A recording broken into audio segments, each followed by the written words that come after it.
जी हाँ दोस्तों, तो ऑस्ट्रेलिया के खिलाफ इंदौर के होलकर स्टेडियम में खेले गए दूसरे वनडे मुकाबले में आया भारतीय स्पिन गेंदबाजों का सैलाब, जहां पर टीम इंडिया के स्पिन के जादूगर रविंद्र जडेजा और आर अश्विन ने मिलकर अपनी घातक स्पिन गेंदबाजी से कंगारू बल्लेबाजों के उड़ाकर रख दी परखच्चे और अपनी कातिलाना फिरकी गेंदबाजी के मायाजाल में फंसाते हुए कंगारू बल्लेबाजों का किया पूरी तरह से सुपड़ा साफ। ऑस्ट्रेलियाई बल्लेबाजों पर आई कयामत और दूसरे वनडे में भी दिखा दी उन्हें उनकी असली औकात। नमस्कार दोस्तों, स्वागत है आपके अपने पसंदीदा क्रिकेट चैनल क्रिक अबूबो में। दोस्तों, इस वीडियो में हम आपको हाल ही में इंदौर के होलकर स्टेडियम में खेले गए भारत और ऑस्ट्रेलिया के बीच दूसरे वनडे मुकाबले की पूरी रोमांचक हाईलाइट आपके सामने परोसने वाले हैं। लेकिन दोस्तों, वीडियो में आगे बढ़ने से पहले रविंद्र जडेजा और आर अश्विन में से आप किसे टीम इंडिया का सबसे घातक और खतरनाक स्पिन गेंदबाज मानते हैं? अपनी कीमती राय कमेंट सेक्शन में जरूर बताएं। वीडियो पसंद आए तो इसे लाइक करिए और चैनल को अभी के अभी सब्सक्राइब करना बिल्कुल भी ना भूलिए। तो दोस्तों, जैसा कि आप सभी जानते हैं कि भारत और ऑस्ट्रेलिया के बीच 3 वनडे मैचों की रोमांचक सीरीज खेली जा रही है। यहाँ पर दोस्तों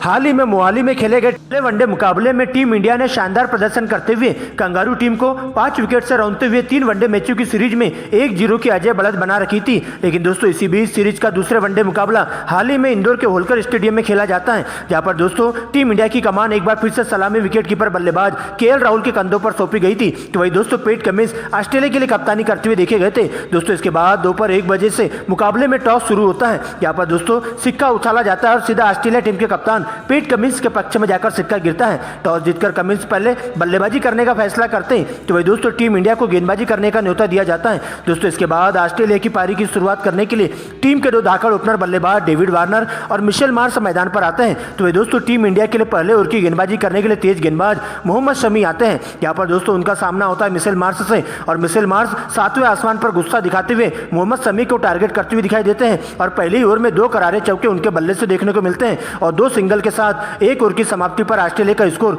10 रनों तक पहुंच जाता है। लेकिन दोस्तों, इसके बाद दूसरे ओवर की गेंदबाजी करने के लिए टीम इंडिया के बुमराह की एंट्री होती है, जहां पर दोस्तों उनका सामना होता है डेविड वार्नर से और अपनी घातक गेंदबाजी से इनस्विंग आउटस्विंग करवाते हुए डेविड वार्नर को पूरी तरह से उलझाकर रखते हैं और बिल्कुल भी हाथ खोलने का मौका नहीं देते हैं और इस तरह से दोस्तों अपने इस ओवर में 2 सिंगल की मदद से मात्र 2 रन ही देते हैं। लेकिन दोस्तों, इसके बाद तीसरे ओवर से ही दोनों ही सलामी बल्लेबाज अपने हाथ खोलते हुए दिखाई देते हैं, जहां पर दोस्तों सबसे पहले मिशेल मार्श 5वें ओवर में बल्लेबाजी करते हुए टीम इंडिया के तेज गेंदबाज जसप्रीत बुमराह, मोहम्मद शमी और शार्दुल ठाकुर के ऊपर पूरी तरह से हावी हो जाते हैं और टारगेट करते हुए तीनों ही गेंदबाजों की धज्जियां उधेड़ना शुरू कर देते हैं। जहां पर दोस्तों सबसे पहले शार्दुल ठाकुर के 5वें ओवर में मिशेल मार्श के द्वारा 2 गगनचुंबी छक्के लगा दिए जाते हैं। तो दोस्तों 7वें ओवर में डेविड वार्नर भी अपने हाथ खोलते हुए दिखाई देते हैं और आतिशी बल्लेबाजी करना शुरू कर देते हैं, जहां पर दोस्तों बुमराह को टारगेट करते हुए एक ही ओवर में 3 लगातार चौके डेविड वार्नर के बल्ले से देखने को मिलता है और इसके बाद तो दोनों ही बल्लेबाज तूफानी अंदाज में बल्लेबाजी का दौर जारी कर देते हैं और टीम के स्कोर को लगातार आगे बढ़ाने का काम करते जाते हैं। जहां पर दोस्तों दोनों ही बल्लेबाजों के द्वारा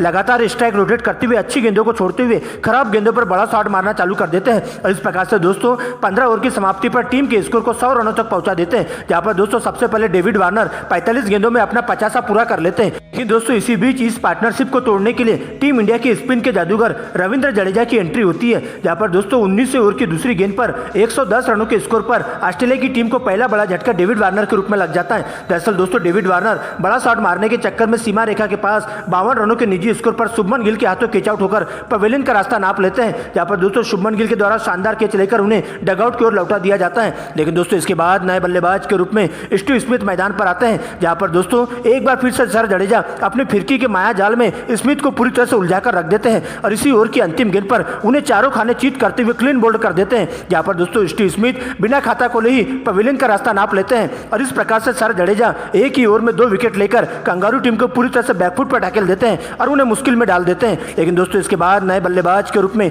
मार्लस लबुशेन आते हैं। लेकिन दोस्तों अगले ही ओवर में टीम इंडिया के दूसरे स्पिन गेंदबाज आर अश्विन की एंट्री होती है और आते ही कंगारू टीम पर पूरी तरह से काल बनकर टूट पड़ते हैं। जहां पर दोस्तों टीम के सबसे विस्फोटक बल्लेबाज और भरोसेमंद खिलाड़ी मार्लस लबुशेन को चारों खाने चीत करते हुए क्लीन बोल्ड कर देते हैं और इस प्रकार से दोस्तों ओवर की 5वीं गेंद पर मार्लस लबुशेन बिना खाता खोले ही डगआउट की ओर लौट जाते हैं और इस प्रकार से दोस्तों नए बल्लेबाज के रूप में कैमरून ग्रीन की एंट्री होती है, जहां पर दोस्तों आते ही कैमरून ग्रीन अंतिम गेंद पर करारा चौका जड़ देते हैं। तो वही दोस्तों दूसरे छोर से मिशेल मार्श नई अंदाज में बल्लेबाजी का दौर जारी रखते हैं और ग्रीन के साथ मिलकर टीम इंडिया की गेंदबाजों की जम के क्लास लेना शुरू कर देते हैं। जहां पर दोस्तों सबसे पहले मिशेल मार्श एक गगनचुंबी छक्का लगाते हुए अपना 48 गेंदों में 50 पूरा कर लेते हैं। लेकिन दोस्तों इसके बाद एक बार फिर से 25 ओवर की गेंदबाजी करने के लिए आर अश्विन की एंट्री होती है। जहां पर दोस्तों रिवर्स स्वीप खेलने के चक्कर में केएल राहुल के द्वारा चीते की रफ्तार से तेज गति से उन्हें स्टंपिंग कर दी जाती है और इस प्रकार से दोस्तों मिशेल मार्श 52 रन बनाकर पवेलियन का रास्ता नाप लेते हैं और इस प्रकार से आर अश्विन एक ही ओवर में बड़ा झटका दे देते हैं कंगारू टीम को। इसके बाद ग्रीन का साथ देने के लिए ऑस्ट्रेलिया के विस्फोटक सलामी विकेटकीपर बल्लेबाज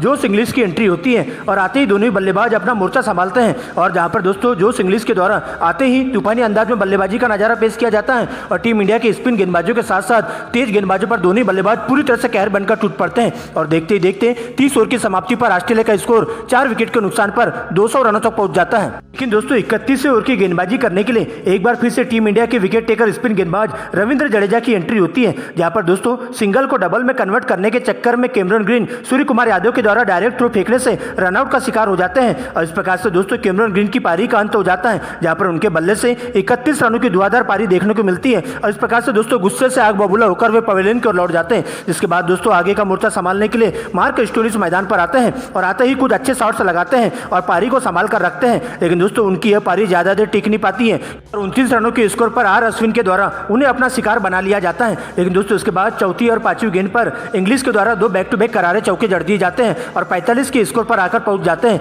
लेकिन दोस्तों अंतिम गेंद पर सिंगल लेने के चक्कर में जल्दबाजी कर बैठते हैं। जहां पर दोस्तों सिंगल को डबल में कन्वर्ट करने के चक्कर में एक डायरेक्ट थ्रो की मदद से केएल राहुल के द्वारा चीते की रफ्तार से तेज गति से उन्हें स्टंपिंग कर दी जाती है और इस प्रकार से 45 रनों के स्कोर पर उन्हें पवेलियन का रास्ता नापना पड़ता है। लेकिन दोस्तों इसके बाद तो कंगारू टीम के बल्लेबाज ताश के पत्तों की तरह ढहती हुई चले जाते हैं और एक के बाद एक सस्ते में अपना विकेट गंवाते हुए टीम इंडिया के दोनों स्पिन गेंदबाजों के सामने सरेंडर करते हुए दिखाई देते हैं। जहां पर दोस्तों सबसे पहले मैथ्यू शॉट 10 रन तो वही दोस्तों टीम एबोट के बल्ले से 5 रनों की पारी देखने को मिलती है। तो वही दोस्तों ऑस्ट्रेलिया के अंतिम बल्लेबाज के रूप में एडम जंपा आते हैं और जहां पर दोस्तों वो बिना खाता खोले ही रविंद्र जडेजा का शिकार बन जाते हैं और इस प्रकार से दोस्तों रविंद्र जडेजा और आर अश्विन दोनों ही मिलकर कंगारू टीम के बल्लेबाजों को पूरी तरह से निस्तेनाबूद कर देते हैं और 5-5 विकेट लेकर ऑस्ट्रेलिया बल्लेबाजों का पूरी तरह से सुपड़ा साफ कर देते हैं। इस तरह से ऑस्ट्रेलिया की टीम 49 ओवर में 299 रनों पर ऑल आउट हो जाती है और टीम इंडिया को पूरे 300 रनों का टारगेट दे दिया जाता है। दोस्तों इसके बाद 300 रनों के लक्ष्य का पीछा करने टीम इंडिया के 2 युवा धाकड़ ओपनर बल्लेबाज ऋतुराज गायकवाड़ और शुभमन गिल मैदान पर आते हैं जिनके कंधों पर टीम को ठोस शुरुआत देने की जिम्मेदारी होती है। तो वही दोस्तों ऑस्ट्रेलिया के लिए पहले ओवर की गेंदबाजी करने के लिए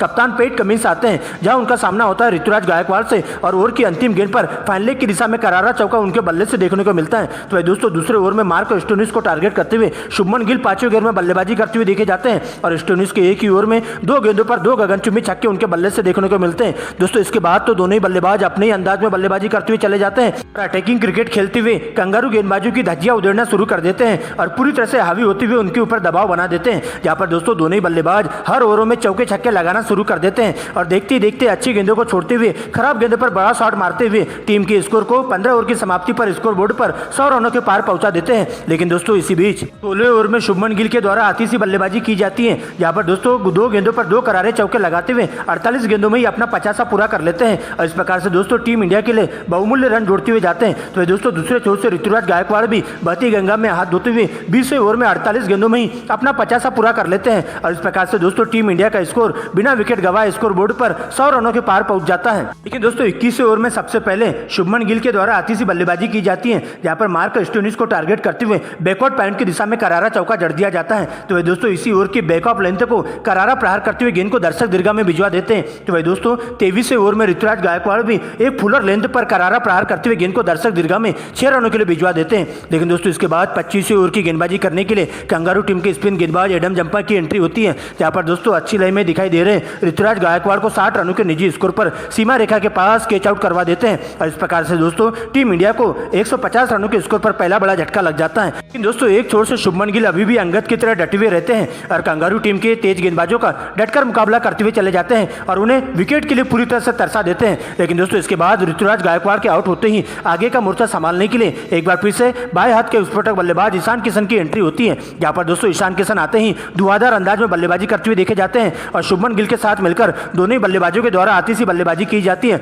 जहां पर दोस्तों मार्क स्टोनिस के एक ही ओवर में ईशान किशन 2 करारे चौके जड़ देते हैं। लेकिन दोस्तों एक पटकी हुई बाउंसर गेंद पर अपर कट लगाने के चक्कर में सीमा रेखा के पास 18 रनों के निजी स्कोर पर ईशान किशन पवेलियन का रास्ता नाप लेते हैं। वही दोस्तों अगले ही ओवर में शुभमन गिल भी खराब शॉट खेलते हुए 68 रनों के स्कोर पर कैच आउट होकर पवेलियन का रास्ता नाप लेते हैं और इस प्रकार से टीम इंडिया 30 ओवर की समाप्ति पर 3 विकेट गंवाकर स्कोर बोर्ड पर 170 रन बना लेती है। लेकिन दोस्तों इसके बाद सूर्य कुमार यादव के साथ नए बल्लेबाज के रूप में केएल राहुल की एंट्री होती है और आते ही दोनों ही बल्लेबाज ताबड़तोड़ अंदाज में बल्लेबाजी का दौर जारी कर देते हैं, जहां पर दोस्तों अच्छी गेंदों को छोड़ते हुए खराब गेंदों पर बड़ा शॉट मारना चालू कर देते हैं और सूर्या का तो तूफान देखने को मिलता है, जहां पर दोस्तों और अजीबोगरीब अंदाज में बल्लेबाजी करते हुए छक्कों की झड़ी लगा देते हैं और देखते ही देखते सूर्य कुमार यादव 3 गगनचुंबी छक्कों के साथ 35 गेंदों में ही अपना 50 पूरा कर लेते हैं और इस प्रकार से कंगारू टीम के गेंदबाजों की पूरी तरह से धज्जियां उधेड़ कर रख देते हैं। तो दोस्तों दूसरे छोर से बहती गंगा में हाथ धोते हुए केएल राहुल भी 48 गेंदों में अपना 50 पूरा कर लेते हैं। लेकिन दोस्तों उनकी इस पारी पर विराम लगाने के लिए 45 ओवर की गेंदबाजी करने के लिए एडम जंपा की एंट्री होती है